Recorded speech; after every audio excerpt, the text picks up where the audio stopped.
İşte yine damla, leğen koymuş aralarına. O leğenlerin ortasında yaşıyor.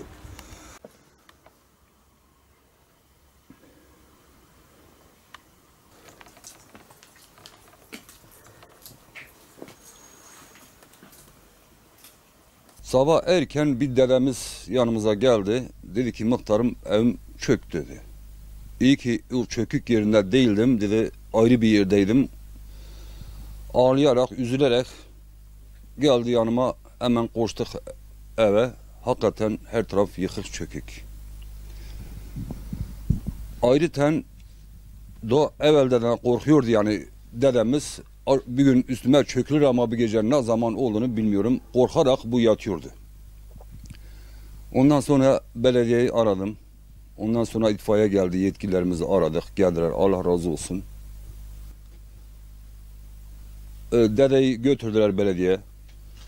Mağdurdur. Tek başına 78 yaşında. İşte gerekeni yetkililerimizden rica ediyoruz. Yanında kimse yok. Tek başına yaşıyor. Amcamıza işte yetkililerimizden yardım bekliyoruz. Yani buna bir destek çıksınlar. İşte mağdur durumda görüyorsunuz her taraf yıkık çıkış. Yaşlı adam ne yapabilir ki?